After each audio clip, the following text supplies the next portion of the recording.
Leadership, उसके milestones, उस company के बारे में पढ़ लिख लो वहां रिज्यूमे भेजते वक्त। नौकरी.com पे बहुत सारी अपॉर्चुनिटीज आपको मिलेंगी, लेकिन पहले कंपनी की वेबसाइट, इंटरव्यू में जाने से पहले उसके सोशल मीडिया, उसका एंगेजमेंट, mouthshut.com, glassdoor.com, उसका लिंक्डइन, उसके सारे गूगल पे सब चीजें, जितना ज्यादा आप इंटरेस्टेड होंगे उतना आपका कैंडिडेचर इंटरेस्टिंग हो जाएगा। जब आप इंटरव्यू में मिलते हैं ना लोगों से, if you are interested in the company, they will see you as interesting for the company. Company research के बाद दूसरा पॉइंट, जॉब डिस्क्रिप्शन को समझिए। जॉब डिस्क्रिप्शन की डिटेल मांगिए।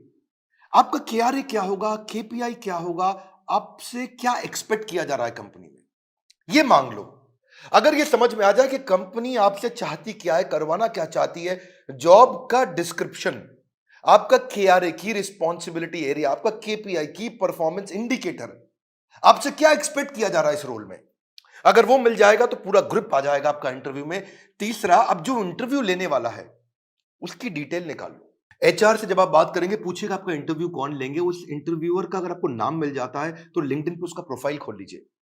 देखिए उसने क्या पोस्ट शेयर किया है, क्या आर्टिकल शेयर किया है, क्या उन्होंने कोई ब्लॉग शेयर किया है, उसके बारे में अगर आप तारीफ करेंगे या उसकी डिटेल उनको इंटरव्यू में बताएंगे तो वो आपकी आई फॉर डिटेल को बहुत पसंद करेंगे। मेरे साथ भी होता है कई बार, जब कोई मुझको इंटरव्यू देने आता है, बोलता है सर मैं तो आपका बहुत बड़ा फैन हूं, मैं तो आपके सारे वीडियो देखता हूं, तो मैं पूछ लेता हूं टॉप 5 वीडियो कौन से देखे थे जो आपको बहुत पसंद आए और मैंने उसमें क्या बताया।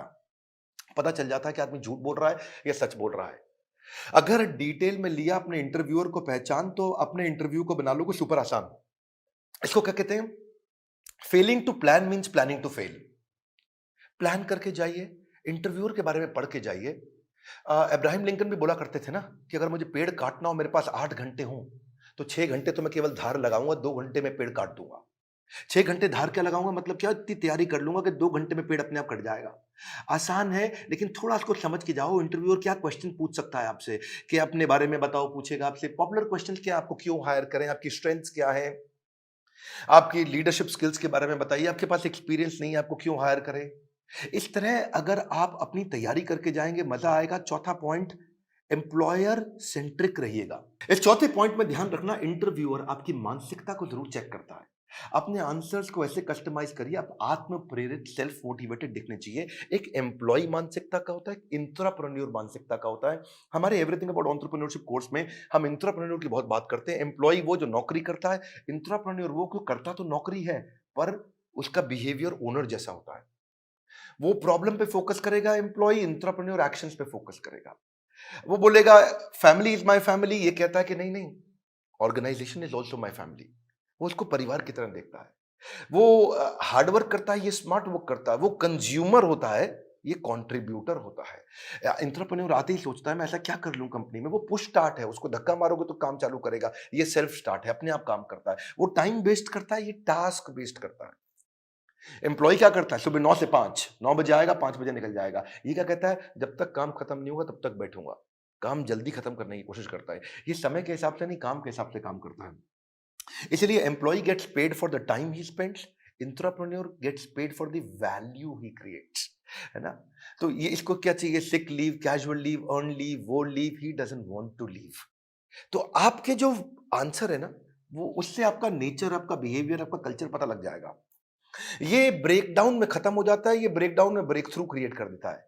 ये बिहेवियर नेचर पता चल जाता है। पांचवा पॉइंट, अपना असेसमेंट भी करके जाइए, जो कि आपके इंटरव्यू में दिखाई पड़ेगा।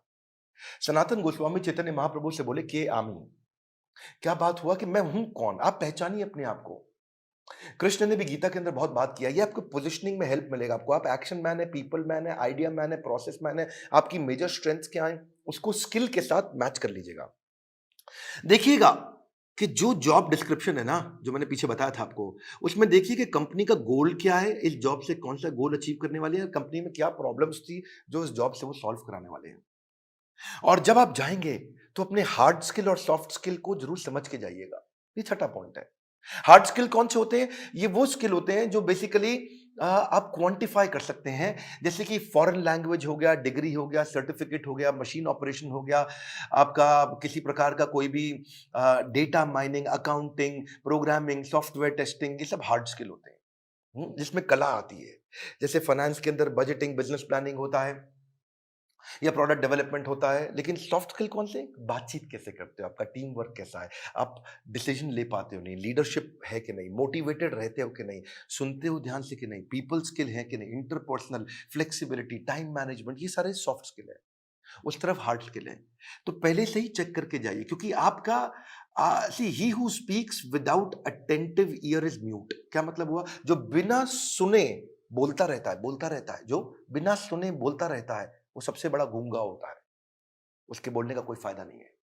इसलिए आपकी कम्युनिकेशन में सुनिए ध्यान से कि वो क्या डिमांड है आपसे। इफेक्टिव कम्युनिकेशन में 20% is only what you know, 80% is how do you feel about what you know.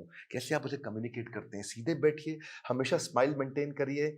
ऐसा करके आराम से रिलैक्स होकर के बैठने वाला तो जमेगा नहीं ना। कॉन्फिडेंट और इंफॉर्मेटिव लगते हैं जब आप अच्छा कम्युनिकेशन और सॉफ्ट स्किल मैनेज कर पाते हैं। सातवां है, अब मौका ढूंढिए कि आप भी कोई ऐसा क्वेश्चन करें जिस क्वेश्चन से इंटरव्यूअर को लगे यार ये आदमी बुद्धिमान है। एक बात बताऊं आपको कि knowledge is having the right answer, but intelligence is asking the right question. ज्ञानी व्यक्ति के पास उत्तर होता है, पर बुद्धिमान व्यक्ति के पास प्रश्न होता है।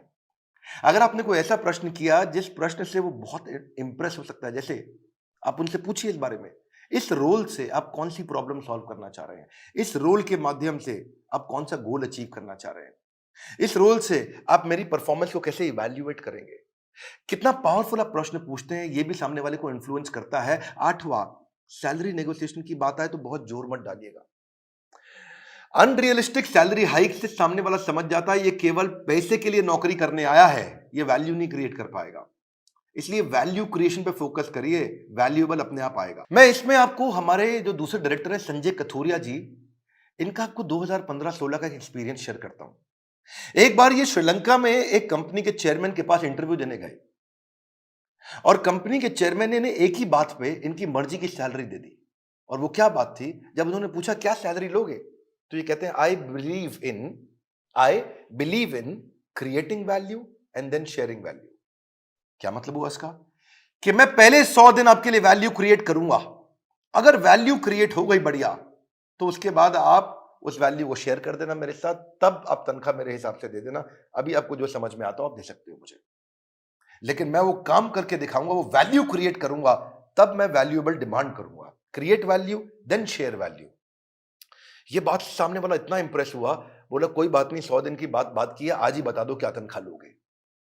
जब आप वैल्यू क्रिएट करने पे फोकस करते हो, पहले कहते हो मैं वैल्यू क्रिएट करूंगा, बाद में अपना शेयर लूंगा, इससे सामने वाले को आप पे बहुत कॉन्फिडेंस आ जाता है। सैलरी नेगोशिएशन पे बहुत फोकस मत करिए, मेन मुद्दा समझिए, वैल्यू क्रिएशन पे फोकस करिए। सैलरी नेगोशिएशन अपने आप हो जाएगी जब वैल्यू क्रिएशन का सामने कॉन्फिडेंस आ जाएगा कि आप करके क्या दिखा सकते हैं जॉब में। 9वां पॉइंट, अपने रेज्यूमे पे ध्यान दीजिएगा। ये हालांकि मैं थोड़ा पहले भी बता सकता था 9वां पॉइंट, पर ध्यान रखिए अपने लाइवली और एक्शन ओरिएंटेड वर्ड लिखिए। रेज्यूमे लंबा मत बनाइए, 6 पेज 8 पेज 10 पेज का, क्योंकि जो रिक्रूटर होता है या जो इंटरव्यूअर होता है वो उसके पास ज्यादा समय नहीं है देखने के लिए। बुलेट पॉइंट्स में लिखिए ताकि मैक्सिमम चीजें कैप्चर हो जाएं कम समय में। सीक्वेंस के अपना एक्सपीरियंस लिखिए, और अगर एक्सपीरियंस ज्यादा नहीं है तो कोई बात नहीं, आपने आज तक जो भी कहीं पे थोड़ा बहुत इंटर्नशिप भी किया है तो वो भी डालिए। एक कवर लेटर अगर आप बना सको ना, तो वो गेम चेंजर होता है अपनी एग्जैक्ट पोजीशनिंग के लिए। कि आपके पास स्किल है और कंपनी को ये जरूरत है, तो कंपनी की जरूरत और आपके स्किल कैसे मैरी कर सकते हैं आपस में, कैसे मैरिज होगी। तो एक छोटा सा कवर लेटर आधे पेज का 8-10 लाइन का बना सकें अगर आप, तो रेज्यूमे ऐसा होना चाहिए कि सामने वाले को 20 सेकंड में सारी बात समझ में आ जाए। उसको ध्यान से बार बार देखो, ऐसा कि क्या 20 सेकंड में समझ में आ रहा है पूरा रेज्यूमे। रेज्यूमे में बहुत डिटेल लिखने में सफलता नहीं है, किसी के पास टाइम नहीं है आज डिटेल में पढ़ने के लिए। पर रेज्यूमे के अंदर जो हायरिंग मैनेजर है, एक सर्वे बताता है, वो 6 सेकंड में डिसाइड करता है इसको बुलाऊं कि नहीं बुलाऊं। तो बड़ा इंपॉर्टेंट है, बहुत ज्यादा एग्जैजरेट ना करें, नहीं तो पर्दा फाश हो जाता है बाद में।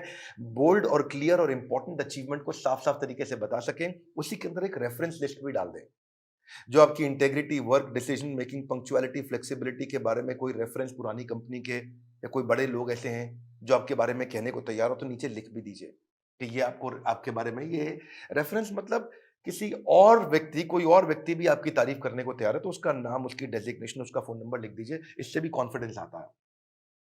और फिर भी अगर इंटरव्यू में आप जा ही नहीं पा रहे, आपको इंटरव्यू मिल नहीं रहे हैं, तो हो सकता है कि आप अच्छी जॉब साइट्स पे नहीं हो।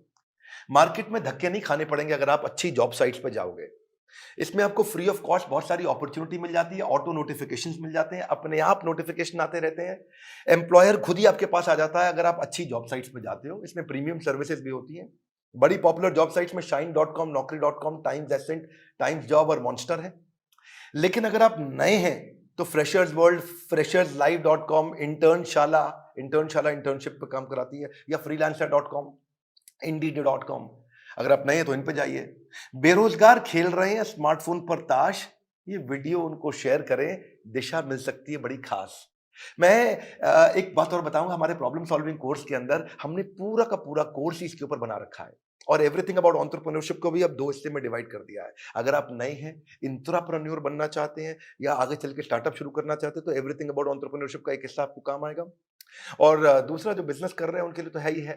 मैं फिर से आपको रिक्वेस्ट करूंगा कि बेरोजगार खेल रहे हैं स्मार्टफोन पर लूडो और ताश, हाँ, ये वीडियो शेयर करो उनको, दिशा मिल सकती है बड़ी खास। ताश से बात नहीं बनेगी, इस खास दिशा से बात बनेगी।